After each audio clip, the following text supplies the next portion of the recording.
Okay, so now I want to introduce you to our guest for today. So, James Marquardt is a professor of international relations at Lake Forest College. He has a master's degree in international relations and a PhD in political science from the University of Chicago. He has taught dozens of courses at the college level, including American foreign policy, politics of the developing world, international law, and the war in Afghanistan. We worked with Jim, like, it's been a couple years now, I guess, but right when the war in Ukraine broke out, we hosted a webinar with Jim and a number of other libraries where we learned really about that war, the roots of it, and anyhow, we're really pleased to have him in person today at the library. So welcome, Jim. Well, thank you very much for having me. Thank you for also coming out on this bad weather day. But as I mentioned a few minutes ago, I think we've been pretty lucky so far this year. Although the forecast does predict sub-zero temperatures next week. So getting back to normal, I guess. So thanks to Roz and others at the Vernon Library for putting this event together and for inviting me to speak. I'm talking to you today about foreign policy in the 2024 presidential election. I'm interested in particular in exploring the positions of the various candidates on core foreign policy issues and exploring what impact foreign policy is having on the evolving campaign. And of course, this campaign kicks off formally next Monday with the Republican Party's Iowa caucus. Now, it's pretty clear that, at least in my understanding of American politics, that American presidential elections are rarely decided on foreign policy issues. However, foreign policy in presidential elections is nonetheless obviously important.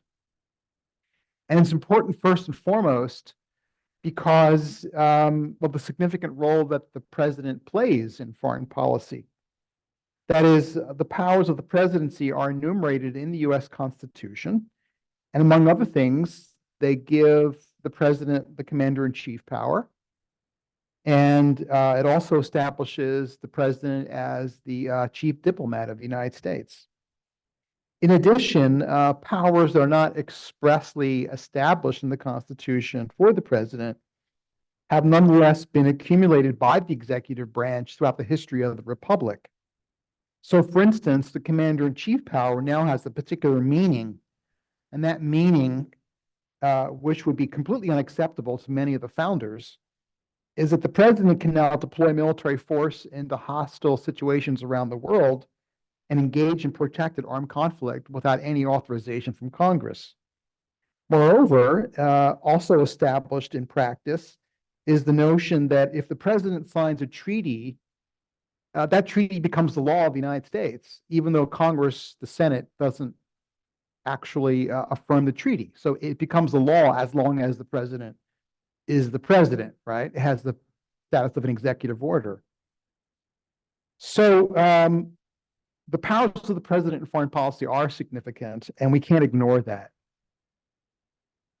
In short, the president has a lot of power and wide latitude to act internationally, so much so that we now call the presidency the imperial presidency, as was established by Arthur Schlesinger many, many years ago, this idea that the president has lots of power, including on foreign policy issues.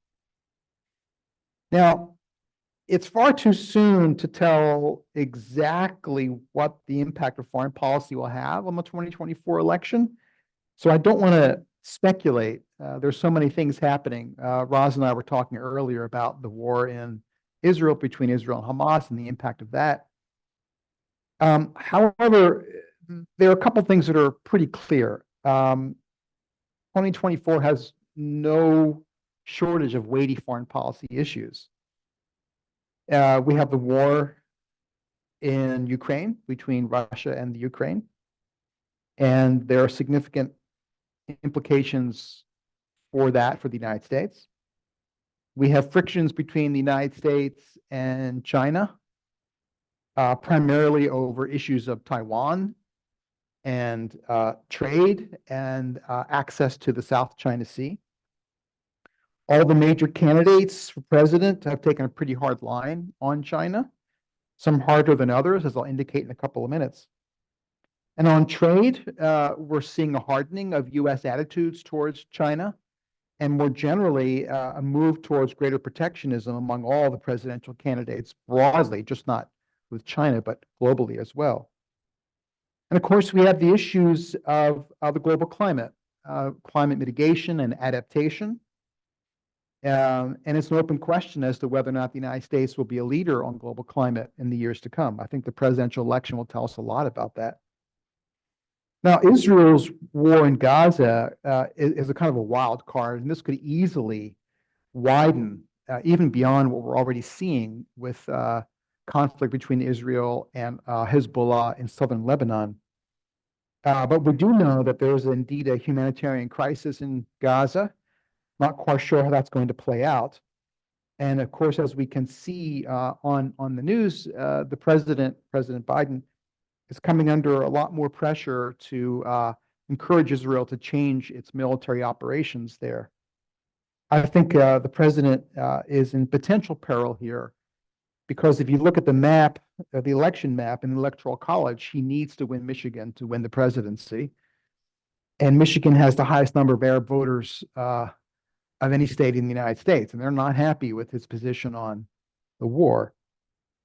So overall, these and other foreign policy issues, while significant, I don't think they're likely to sway the outcome of the election. What determines elections, of course, are basic local bread and butter issues that people have, employment, inflation, those kinds of things. It's also the case that we now have a set of kind of cultural issues that divides our country to a degree that we haven't seen in quite some time.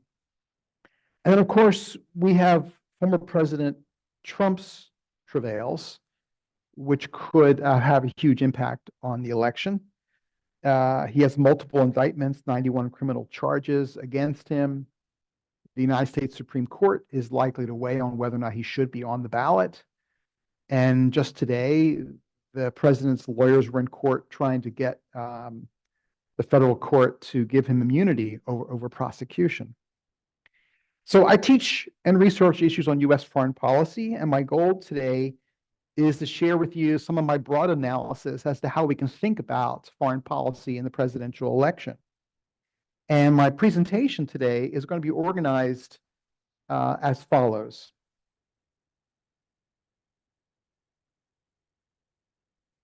Let's see if I can. Sure.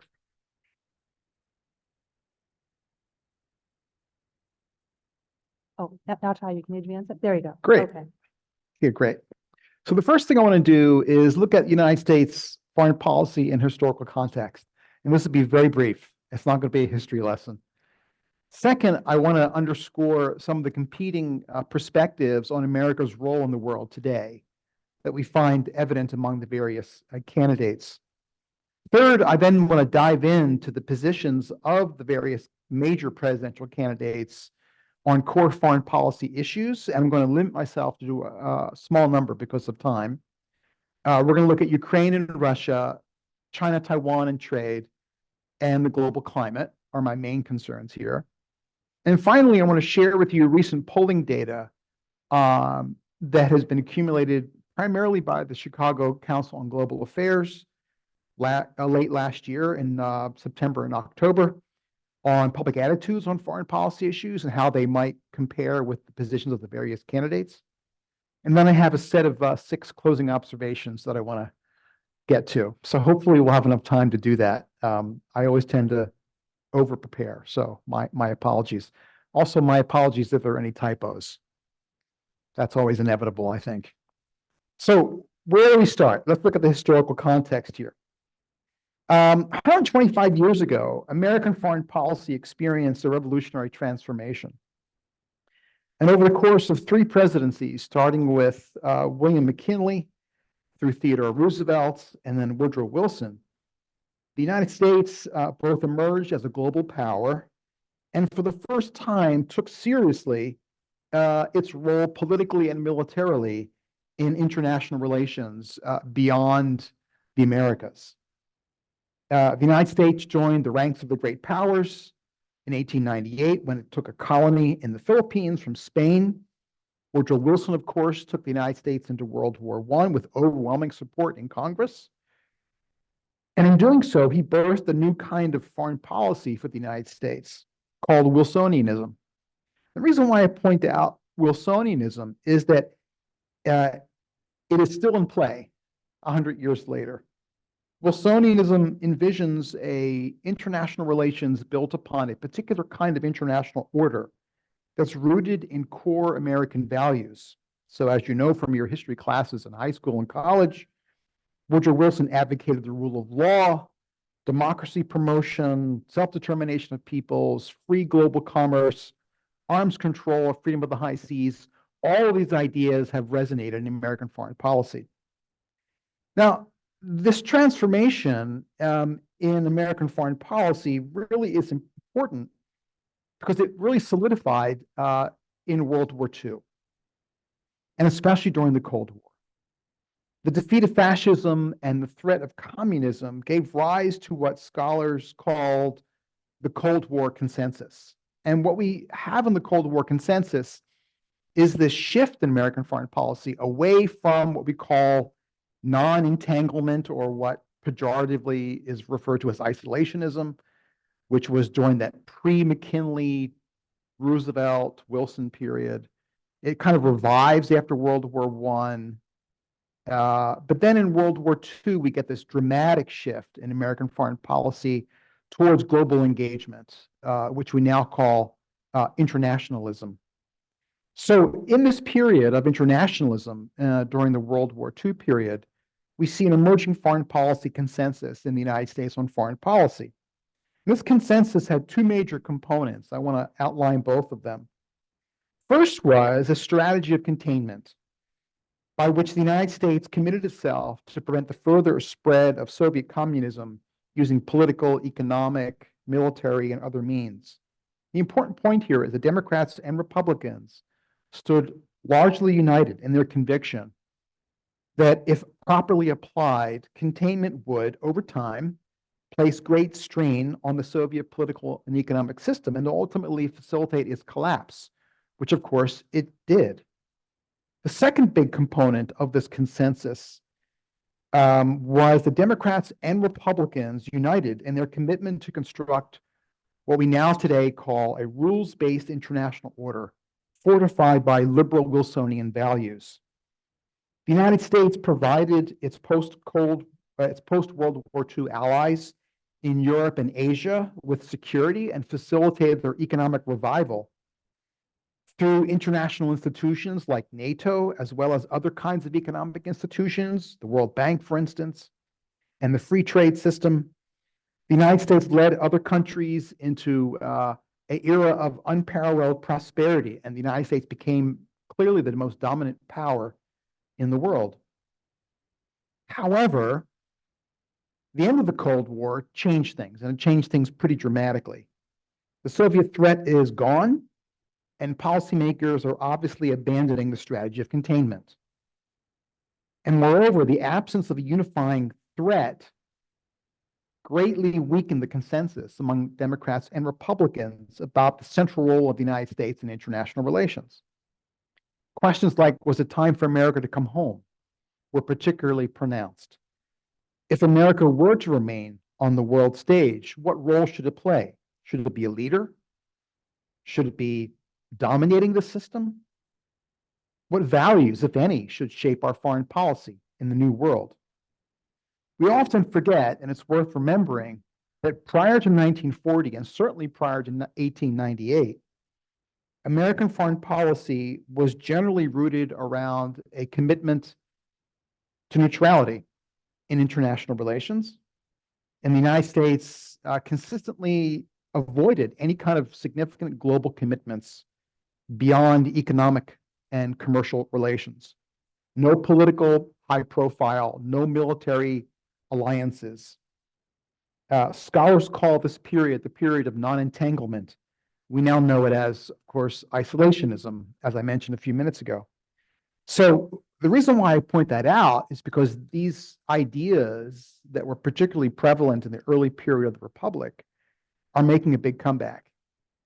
As the scholar Charles Kumpschen notes in his 2020 book called Isolationism, I want to quote from him: America's enthusiasm for international engagement is the exception, not the rule across America's history. He goes on to write, prior to World War II, Americans were generally averse to foreign entanglements. They shunned alliances and other binding international pacts. They backed tariffs to protect domestic economic interests, and they embraced successive waves of anti-immigrant sentiment, unquote. Again, these characteristics were quite common before 1940 and certainly before 1898. So these ideas are now coming back, and they're coming back in a big way. And we have really a new kind of foreign policy debate, which is the context within which I want to discuss the 2024 election. So let's look at the different ways by which contemporary scholars think about foreign policy and how our candidates fit into that broader kind of model. There are 5 big foreign policy ideologies that I want to walk ourselves through. And these ideologies are merely belief systems about what is the national interest of the United States, what role should the United States play on the world stage. And these ideologies inform current debates. And again, we can associate candidates with each of these ideologies, which I'll do just a few minutes down the road. So let's first talk about liberal internationalism. Liberal internationalism calls for the United States to be the global leader and thus deeply engaged in international relations. Now, it's important to point out that the word liberal should not be misconstrued as the foreign policy ideology that is favored by Democrats, even though most Democrats are liberal internationalists. In scholarly circles, and the point I want to make here is that the word liberal represents a set of principles rooted in classical liberal ideas of the Enlightenment, ideas that Woodrow Wilson made really important to his foreign policy. Things like human freedom, individual liberty, representative democracy, the rule of law, an open world economy. There are foreign policy liberals who are also Republicans, but I'll get to them in just a minute. I want to focus now first on the Democrats. Most liberal internationalists are Democrats. In addition to their commitment to liberal values, liberal internationalists also advocate what we call multilateralism in American foreign policy. This multilateralism says that it's in the national interest of the United States to be a leader, to build and to be important players in international institutions, to emphasize multilateralism. America should have plenty of hard power, that is a formidable military, if not the largest military in the world, a dynamic economy. But we also should wield soft power, that is the ability to persuade others through the power of our example. Combined soft power and hard power create smart power, the combinations of power that we use to lead the world through multilateral mechanisms to achieve our common interests. In the post-Cold War era, the foreign policies of Democratic presidents Clinton and Obama were very much rooted in liberal internationalism. And as I indicate in a minute, Joe Biden would also fit into that category. Woodrow Wilson and Franklin Delano Roosevelt are the 2 big kind of representations of liberal internationalism. Then we have neoconservatism. Now, like liberal internationalism, neoconservatism is also a foreign policy ideology that's very much drawing from liberal values. Again, things like human freedom, individual liberty, the rule of law, democracy promotion, an open world economy. So liberal internationalists and neoconservatives are very much united in terms of their broad ideological view of the world and what things are important in terms of American values in the world. However, it's different from liberal internationalism because it recognizes that hard power, and especially military strength, is critical to advancing America's national interests, and that the United States should be willing to go it alone, if necessary, to act unilaterally to maintain a dominant position in international relations. So while leadership is important, being preeminent is more important, and that preeminence comes through mostly military power. Now, as you might imagine, neoconservatives championed the war in Iraq under President Bush. So did liberal internationalists. Democrats are very much on board with that war as well. So there's that point of unity between these two.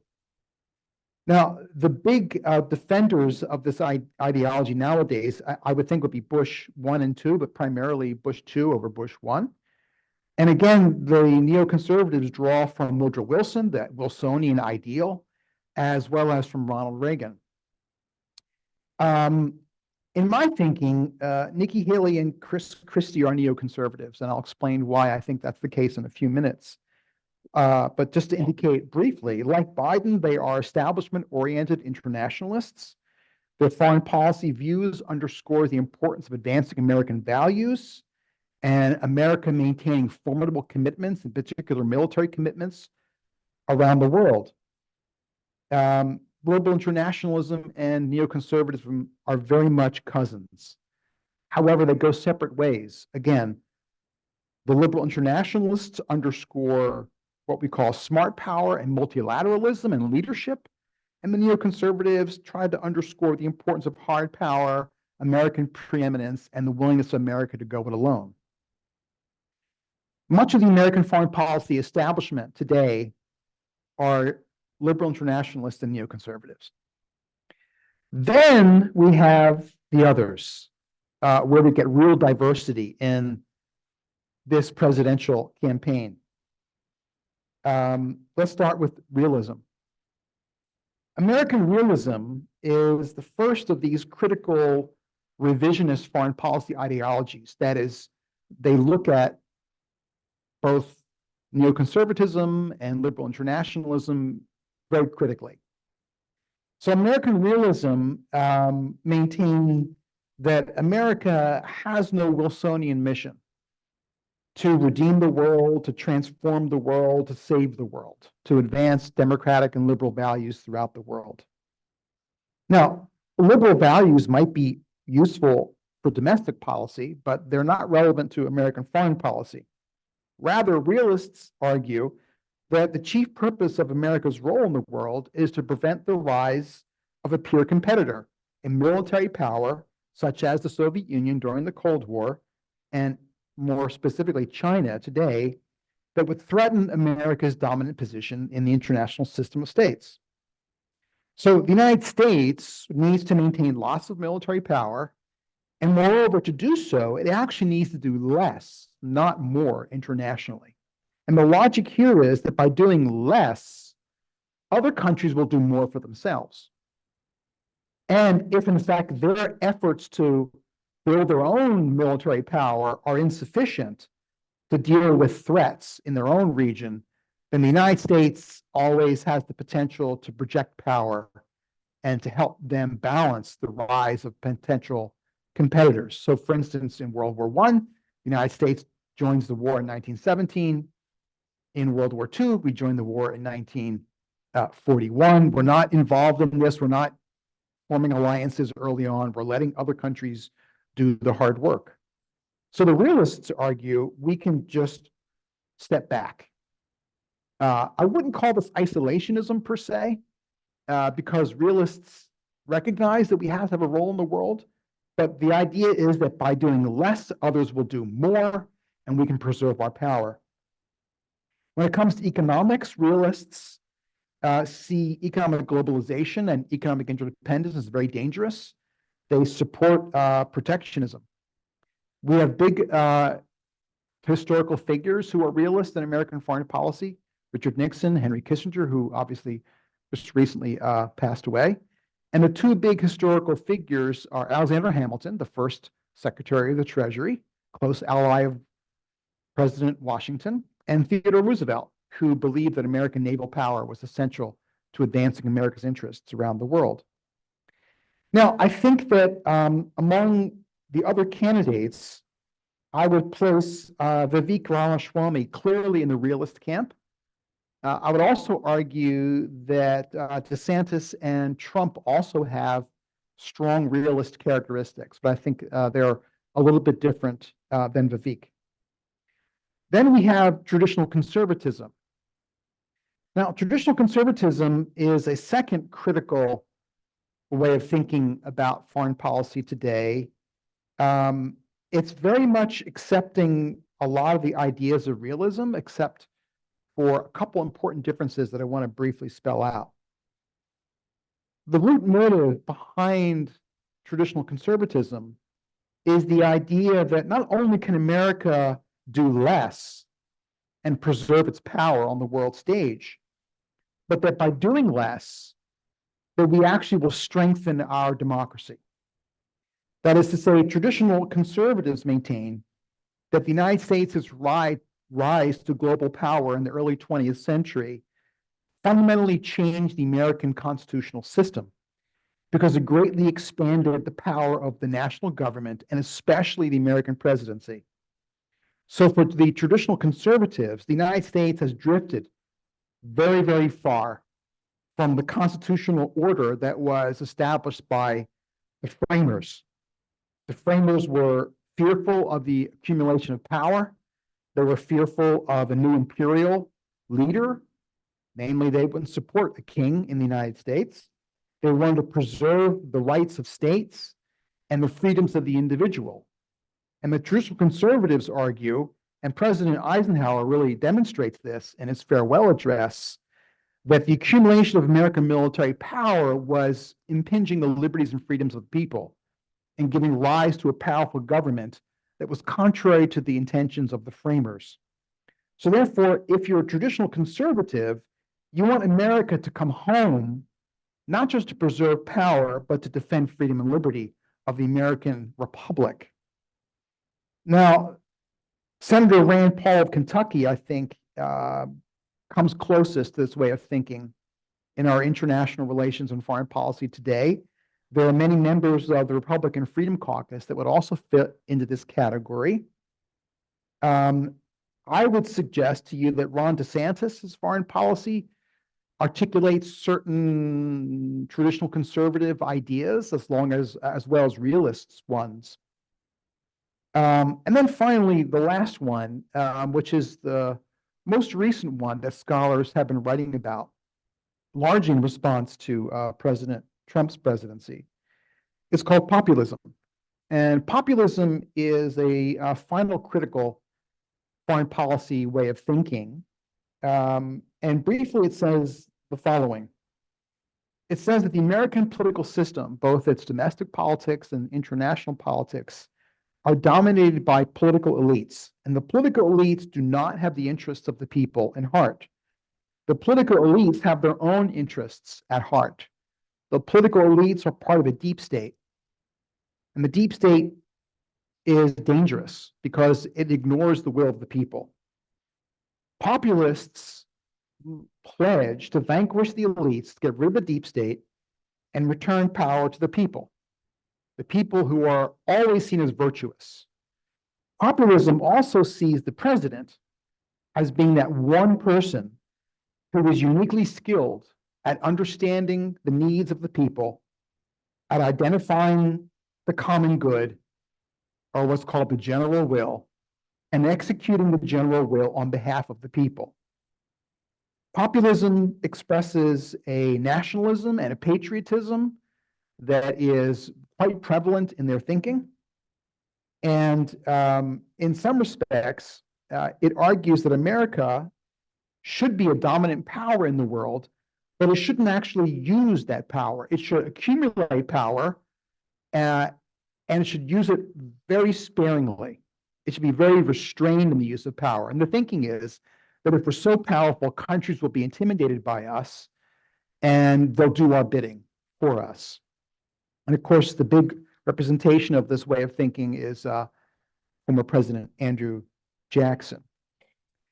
Populists are also not committed to international institutions.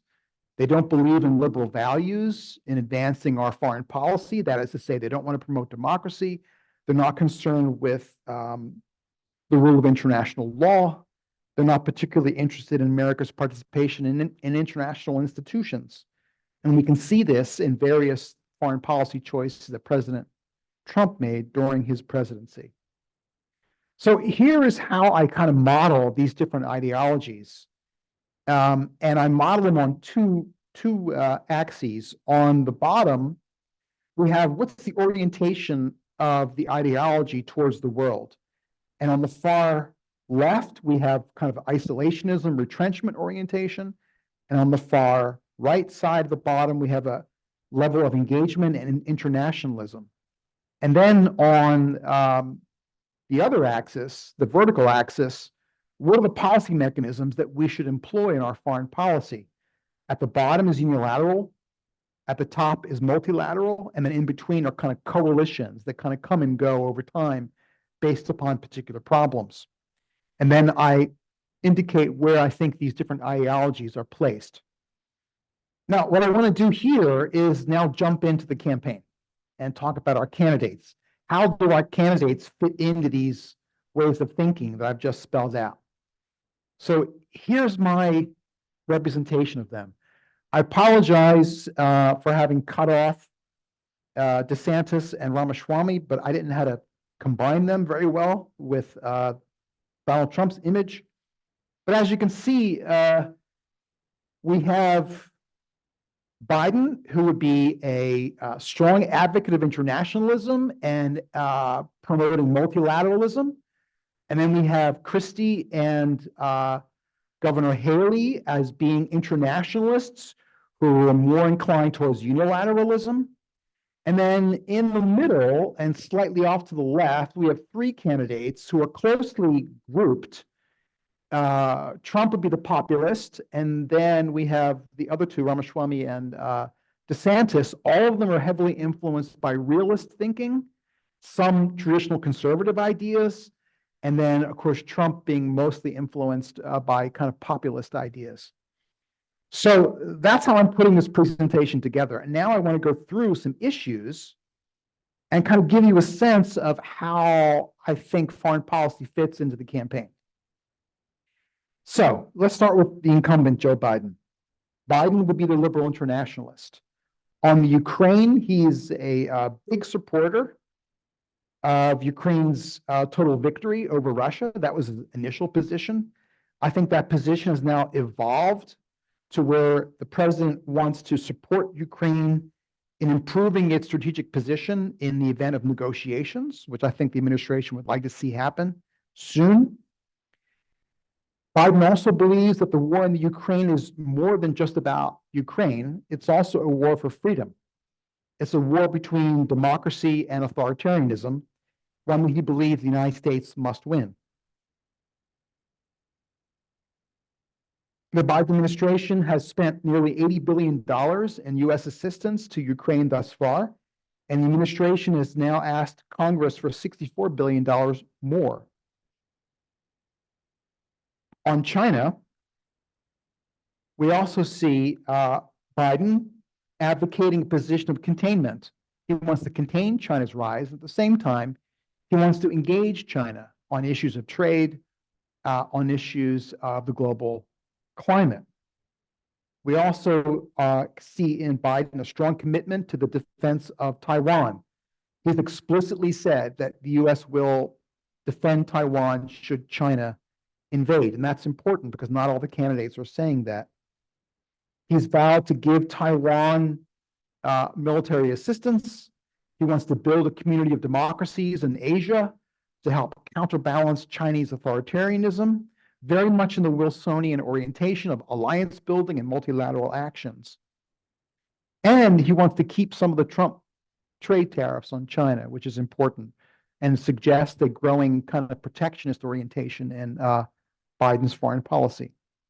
On the global climate, he argues that climate is caused by humans, climate warming, of course. He rejoined the Paris Treaty, a multilateral mechanism to help address the climate crisis. And he's advocated for deep reductions in greenhouse gas emissions by the United States.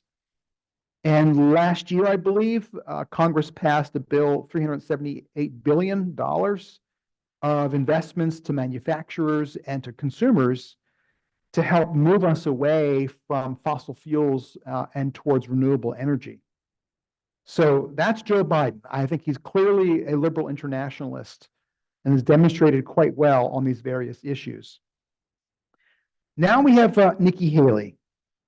Nikki Haley, like Biden, is a strong supporter of Ukraine. Like Biden, she agrees that this war is more than just about Ukraine.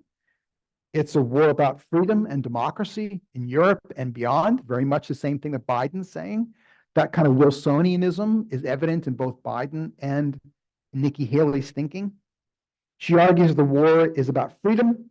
She supports more aid to the Ukraine, although she would like to have to see the Europeans do more.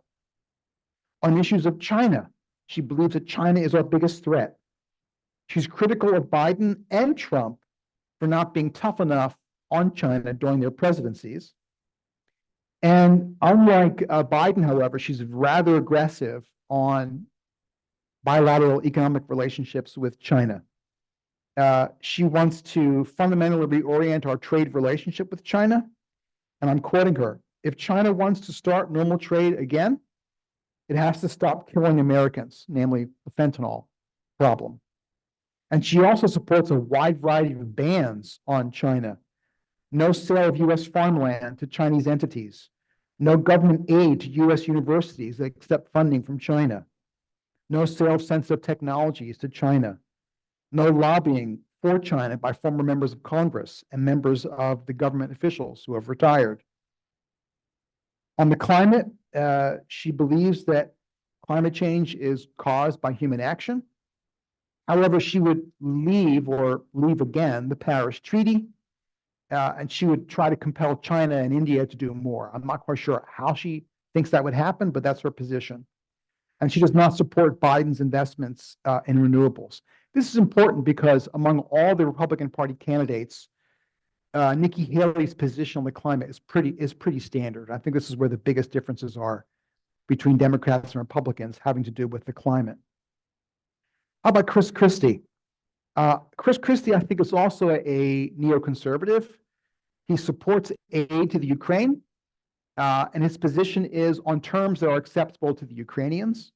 I think this is the position that Joe Biden is now kind of moving towards. He's critical of the war by Russia, calling it an act of aggression. And he's critical of Biden for not having done enough earlier on to supply Ukraine with the arms that it needed.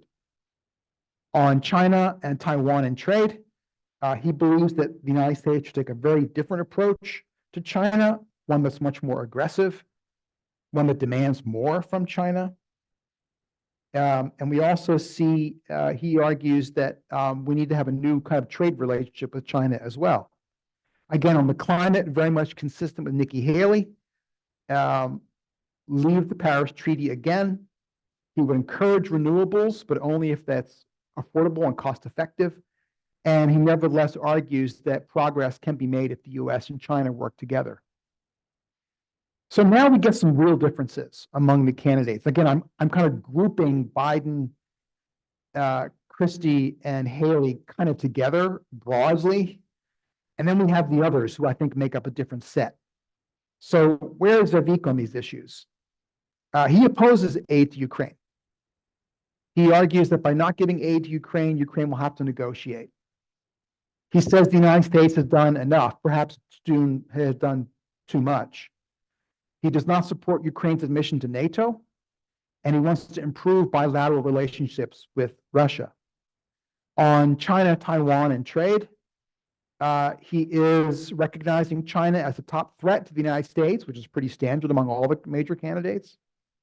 He would provide aid to Taiwan, but like others, in particular DeSantis and former President Trump, he endorses the idea of strategic ambiguity, which basically says the United States is not going to reveal what it would do should China attack.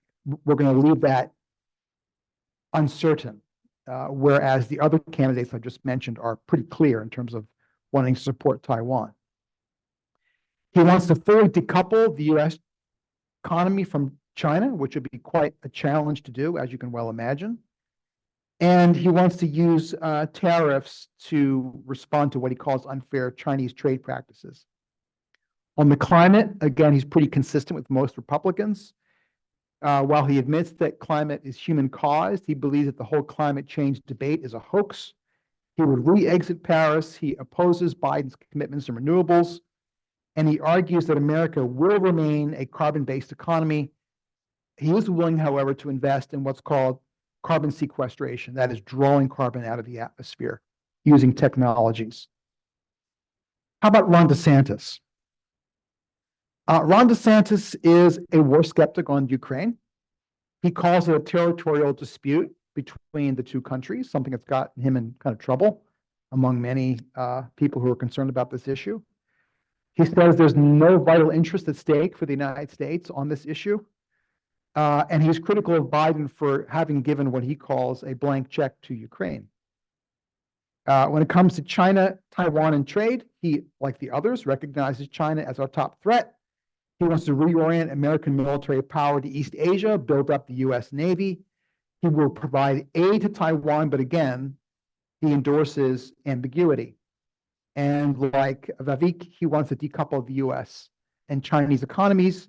And like Haley, wants a number of bans on Chinese economic investments and activities in the United States. On climate, very much where other Republicans are. Then we have former President Trump. So where is he on the Ukraine? He holds a neutral position. He will neither endorse Ukraine's position or Russia's position in the war. He opposes further U.S. assistance to the Ukraine. He says that if he's reelected on day one, he will end the war, but he doesn't detail how he would end the war.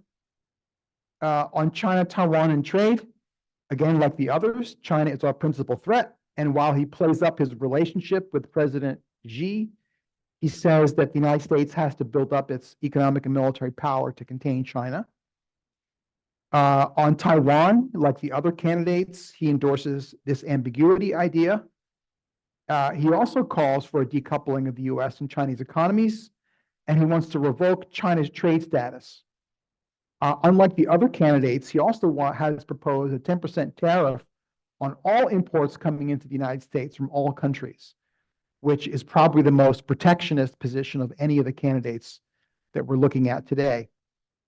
On the climate, he has made contradictory statements. At some points, he says the humans are the cause. At other points, he said it's a hoax. He would re-exit Paris. Remember, when he became president, he withdrew the United States from the Paris Agreement. He opposes Biden's investments on renewables, and he wants the United States to achieve energy independence by relying upon fossil fuels, natural gas, and crude oil primarily. So we've gone through the historical context. We've now looked at how ideas for retrenching a foreign policy are now back in vogue in the post-Cold War world. We've looked at the ideologies. We've looked at the candidates, how they fit in relation to the ideologies. And now I want to look at where the people are in relation to these issues. And there are a number of observations I want to share with you. I don't think we'll have time to go through all of them, but let's give it a try. Let's look at Russia and the Ukraine. As you can see here on this first slide, support for military assistance to the Ukraine emerged quickly after the war started and then has tapered off over time. But what's interesting here is that Democrats are most favorable and Republicans are least favorable over time. The black line would be the kind of the overall average. So we see a partisan divide on the U.S. position towards the Ukraine. Then the question is, do you support sending troops to Ukraine? Very low numbers in the 30s and 20s. Democrats are most supportive, about 30%. Republicans least supportive, about 20%. Highly unlikely that the United States would do that, of course. Again, all this data is coming from the Chicago Council for Global Affairs. Do you support economic assistance for the Ukraine? Democrats, about 80%. At the bottom, Republicans, about 50%. So we clearly have a partisan divide on the Ukraine when it comes to Democrats and Republicans. How do you view assistance to the Ukraine? Democrats are generally favorable of supporting Ukraine, whatever is necessary, 62%. Republicans, only 30%. And then on the opposite side, should the United States encourage the Ukraine to settle In peace negotiations, Republicans, 66% say yes. Only half as many Democrats say yes. So big partisan divide on the Ukraine. And we see that in terms of the candidates, or at least partially.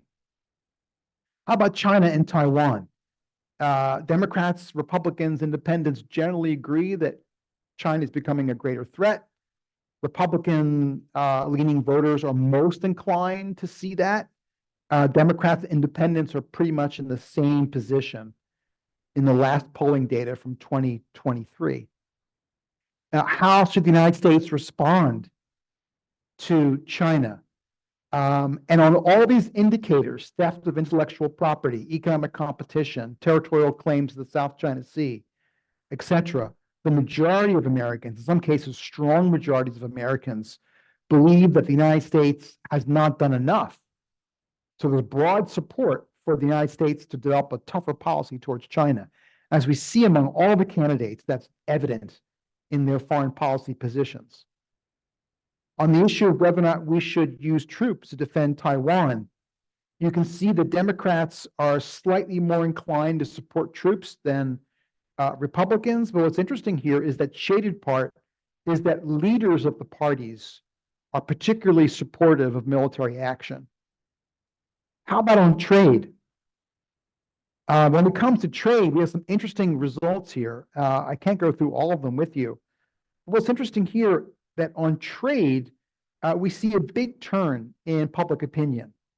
Traditionally, throughout the Cold War specifically, the Republican Party was the party of free trade. The Democratic Party was the party of protectionism. Since the end of the Cold War, it's now flipped. The Republican Party is now much more inclined towards protectionist economic policies on trade. The Democrats are more inclined to favor free trade. And then how about the global climate? When we look at the global climate, very much consistent with where the candidates are. Democrats, by 80%, think that the climate is a critical threat to the United States, compared to less than 20% for Republicans. And as you can see, all the Republican candidates don't prioritize the climate. They don't want the Paris Treaty. They don't want big investments in renewables. Very much consistent with where public opinion is located. When we deal with the issue of America being a leader on addressing climate change, 79% of Democrats think it's very important, way higher than Republicans, which is only 18%. Again, I think Biden captures that idea that America should not only return to Paris, but be a global leader in helping to transition towards a post-fossil fuel economic system. How much attention should we give to climate change? Democrats, 83%, think we're not giving enough attention. Only 21% of Republicans. Too much attention, 58% of Republicans and 28% of Democrats. It's just the opposite, right? Again, that's also reflected in the position that the candidates are taking.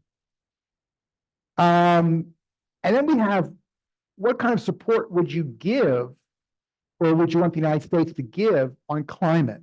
And these are some interesting findings. You can see in the blue, Democrats, by large numbers, favor humanitarian aid to countries to deal with the climate crisis, disaster relief, economic assistance, helping vulnerable countries become climate resilient. Democrats are strongly in favor, including accepting refugees into the United States, climate refugees.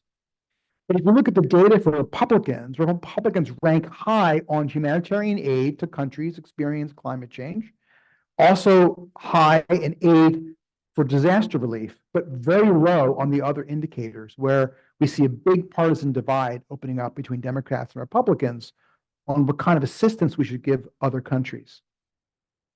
Now, in closing, I want to just look at a few more data points, underscoring partisanship and also generational divides on foreign policy issues. Question: do you think it would be best for the United States, or excuse me, for the future of the country, if America takes an active role in world affairs? And as you can see, over time, since 1974, the number has fluctuated, but it's been pretty standard or pretty kind of tight in terms of the margins over time. However, in the last 10 years, at the very end, we see some big shifts. We see a downward orientation among all partisan voters. However, among Democrats, the number who support a leadership role for the United States remains relatively high, and it's dropped pretty dramatically for Republicans to about less than 50%. So we see a widening gap in terms of the role of the United States in world affairs. Democrats are much more ambitious for America in the world. Republicans are much more oriented towards restraint or withdrawal. And then when we look at Republicans only, for the first time in the polling history of the Chicago Council, more Republicans want America to stay out of world affairs than be involved actively in world affairs. And that's an important transition that we're now beginning to see as well. How about the cost of the role of America in the world? When we look at that, Democrats think that by large margin, 65 to 34, that the benefits outweigh the costs.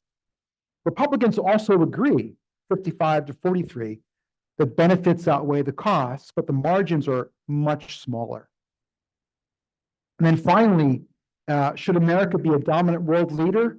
Very low polling numbers among all voters. About 40% of Republicans say America should be dominant.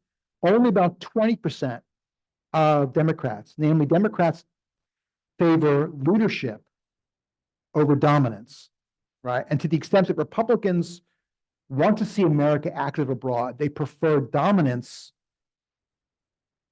over leadership.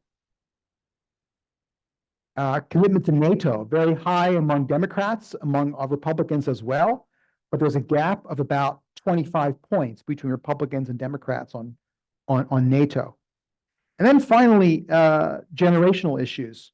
What's really interesting here is that the older you are, the more likely you're going to support an active role for the United States in world affairs.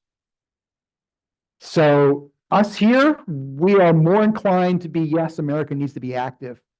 Younger people, my children, your children or grandchildren, less so, which is an interesting development. Younger generations are less supportive of America being active in world affairs. And then when we look at this, another similar result, when we look at cost and benefits of America's role in the world, and we look at it by generation, the older folks at the top, the silent generation, the younger, the Gen Z people born in 2000, roughly, younger people say that in balance, the costs are as significant or almost as significant as the benefits. Now, some closing observations before we go to discussion. I have 6 general observations that I want to leave us with. First, there is a diversity of views on America's role in the world today among the major presidential candidates. Biden, Haley, and Christie are largely aligned in their support for an active role for the U.S. DeSantis, Ramaswamy, and Trump are less committed for a leadership role for the U.S. Number 2, the American people want the U.S. to be active abroad, but support for this position has declined. There's a deep partisan divide here as well, with Republicans roughly equally divided between internationalism and isolationism. Younger voters are less committed to an active role for the U.S. abroad than older voters. And interestingly, younger voters are much more inclined to be Democrat than Republicans. So I'm not quite sure how that works. Number 3, support for Ukraine remains quite strong, but this level of support is declining, and especially so among Republicans. The candidates are divided on U.S. policy towards Ukraine, with Biden, Haley, and Christie are strong backers of the Ukraine, and Ramaswamy, DeSantis, and Trump are not particularly committed to Ukraine. The next observation, there's strong support among the people for a tougher policy towards China. They see China as a top threat. However, Republicans are much more inclined to see China as a threat than Democrats are. Political leaders in both parties take a stronger position on supporting Taiwan than most people.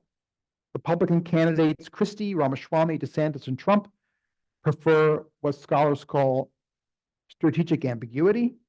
Biden and Haley support the defense of Taiwan should China attack. Support for protectionism is growing across the political spectrum, especially in relation to China. Yet the people, Democrats more so than Republicans, recognize that an open international trade system is better for them and then for the United States as compared to a heavily regulated trade system. And all of the candidates support trade restrictions on China, with the toughest policies favored by most Republican candidates. And I think this is my last one. The people, and Democrats and independents especially, see climate change as a big issue and want the United States to do more at home and abroad to deal with it. Republican voters are far less supportive, however. Biden's the only candidate with a clear U.S. pro-leadership position on the global climate. Republican candidates are uniformly in agreement that the U.S. should not be a global leader on the climate. So with that, I'm finished my presentation, and I am willing to take your questions, both from those of you who are in the audience, as well as questions that Roz may have from viewers who are joining us remotely. Yes, sir. Science seems to indicate, or does indicate, that we've got a climate catastrophe facing us. Yet the Republican leadership doesn't take a strong position in favor of doing something about it. They seem to be supporting or pandering to the Republican base that doesn't want anything to change. How can you call that leadership? That's followership. Now, sometimes leadership does, good leadership is followership, but this is advocating leadership by not taking a stance to direct your people, the ones whom you're supposed to be leading, to come to their senses, to do something that's good for us in the US as well as for the world, and really take a leadership position. Okay, so the comment has to do with the Republican Party leadership not leading on climate and instead following the lead of Republican base voters, the majority of them, who don't want the United States to have a clear policy on a changing climate. So how can we relate to foreign policy? Generally speaking, scholars argue that when it comes to foreign policy, the American people are remarkably uninformed and disengaged and easily swayed by elite opinion. So therefore, that runs counter to your claim, right? That would suggest that if Republican leaders wanted to make climate an issue, that Republican-based voters would then agree with them, right? However, climate change seems to be working in the opposite direction. Namely, the leaders of the Republican Party, these candidates, rather than articulating a vision, knowing what we're up against, are in fact, and I'll use the pejorative word, pandering to the base, right? Telling the base what they want to hear in order to win their vote. Now, it could be possible that after the election, they may switch their position. Who knows?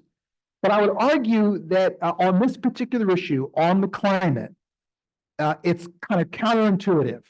The candidates are following the voters, whereas on most foreign policy issues, the candidates lead the voters. Another question or comment? There is one question here in the chat, which you started to address earlier on, but the question is, how are the candidates, what are the candidates' positions on Israel? What are the candidates' positions on Israel? I did not include Israel in today's presentation for several reasons. One, because events are rapidly unfolding, and I really couldn't get a handle on what I wanted to say. Two, I think in actuality, there isn't really much to say. That is to say, among the candidates who have just reviewed, they are in almost complete agreement on what U.S. foreign policy should be, which is to support Israel in its efforts to eliminate Hamas as a military movement. Perhaps as a foreign policy debate issue, the greatest risk of that very strong pro-Israel position is placing President Biden in the greatest jeopardy. And the reason why I indicated, I may have suggested this earlier, in order to win the election, Biden must win Michigan. Michigan has the highest number of Arab Americans in the United States. Without their vote, he doesn't win Michigan. So he's taking a position that runs contrary to his political interests, at least in the state of Michigan.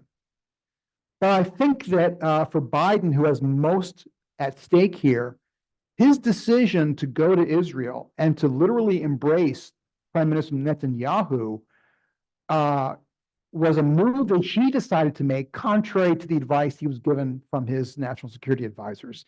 He wanted to do this. This is his conviction. This is his belief. And I think he also believed that by embracing Netanyahu, literally, that he would get leverage over Netanyahu, that Netanyahu would recognize that he was dependent upon Biden, and that he would listen to Biden to a degree that he may not be willing to take measures otherwise. I don't know if that's true. I don't know if it's panned out. It's quite clear that Israel's military operations have now shifted. And perhaps that's because of the criticism that's being leveled against the government by the Biden administration. However, to go back to the question, there's really no foreign policy controversy here. All the candidates are on one side. Yes, sir. Sorry, good. I wonder if you could comment on how our countries flip-flop every 4 years, or at least when there are changes of administration, as there has been. For instance, we're part of the Paris Accord, then we're out, now we're back in. Now some of the candidates want to go out again. How does that affect our position in the world and how the rest of the world sees us? Yeah, that's a great question. It hurts. It hurts America's global leadership, not just on the climate, but on other critical issues. Having this back and forth every election season is problematic for the United States. However, I would suggest that while the Paris process is an important multilateral mechanism to transform the world's energy systems and to literally save the planet as we now understand what that means, keeping temperatures within 2 degrees Celsius by the end of the century. The breakdown in the Paris Agreement, should a Republican get elected, may not be as catastrophic as we might think, because at least some of the candidates on the Republican side argue that what we really need is not a multilateral treaty, but a bilateral agreement between the United States and China. If we could get that, and if both sides make serious commitments and implement their commitments, then we can achieve much of what Paris has already established bilaterally instead of multilaterally. The problem with that argument is that some of the key candidates, in particular President Trump himself, doesn't have a climate agenda. So there's nothing to negotiate with China. He wants to refossilize, recarbonize the American economy.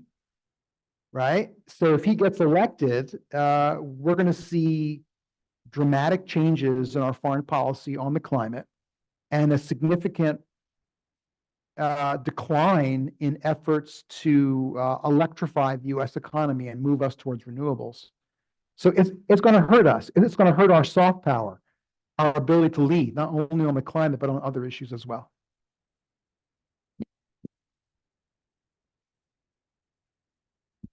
I'm supposed to speak right into there. Yes. I actually had a different subject when I raised my hand, but I want to go to climate change. Yeah. The technology is going forward regardless of politics. There are just so many people who believe in it, that are in the research areas and so forth, that it's going forward. The second part is a bilateral arrangement with China. It doesn't really solve the problem. If I remember right, and I do not have numbers, a huge percentage of the carbon is generated by third world and companies such as that. And we would not want bilaterally to involve China in third world countries if we could avoid it. Am I correct? Yeah. So China now accounts for about 32% of all greenhouse gas emissions. The United States is about half of that, 16%. Our absolute emissions are falling. Our relative emissions compared to other countries also falling. China's emissions are rising in relative and absolute terms. India is now the third largest emitter. Their absolute and relative emissions are climbing very fast. So you're right to say that a bilateral deal might be helpful, but you have other emerging economies, India in particular, that would be outside of that system, that would have to be brought in somehow. Now, Democrats are arguing, those who are committed to this, that while civil society and corporations are committed to addressing climate change and are now making big investments, you still have an important role for government. And there seems to be a consensus emerging, things that I'm reading, among Democrats at least, and European states, the EU specifically, that if significant reductions are not made in greenhouse gas emissions in China and India and other emerging economies, the US and Europe are prepared to, or not prepared, are considering the idea of imposing carbon taxes on the exports from these countries to Europe and to the United States as a way to leverage or to compel these countries to make these changes. I don't know if that's going to happen, but again, having Paris is better than not having Paris. Having a bilateral deal between China and the US is better than not having it, but it's still not going to be adequate. And so I would agree with your position. And again, to go back to my presentation, strong majorities of Americans support dramatic action, except for Republican voters. They're the clear outliers in all of this debate about a changing climate, which is why Republican candidates don't support it.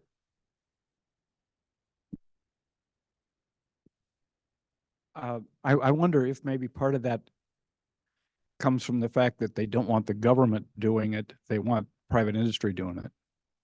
Yeah, it could be based on the idea of small government, for sure. I think Chris Christie comes closest to that view. He recognizes that climate is a problem.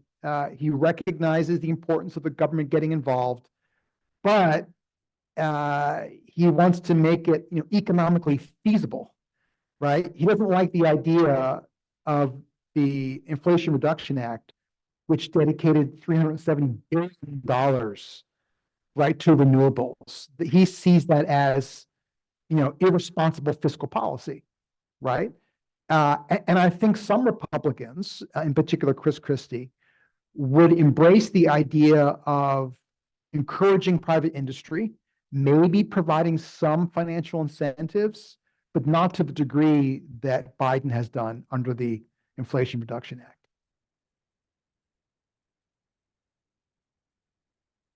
Okay, well, we've had a great discussion and I think everyone has really learned so much. There was one comment here in the chat that says, outstanding presentation, organized, unbiased, and articulate. Thank you for speaking to us. So Thank you so much. I think that really sums up how everyone Cool. thought about the presentation. So I just want to thank you so Thank much you. for coming out to our library, and thank you for everyone for joining. And we're going to have many more interesting discussions along this line over the next, 10 months. So thank you. Absolutely. All right. Thank you all for attending today.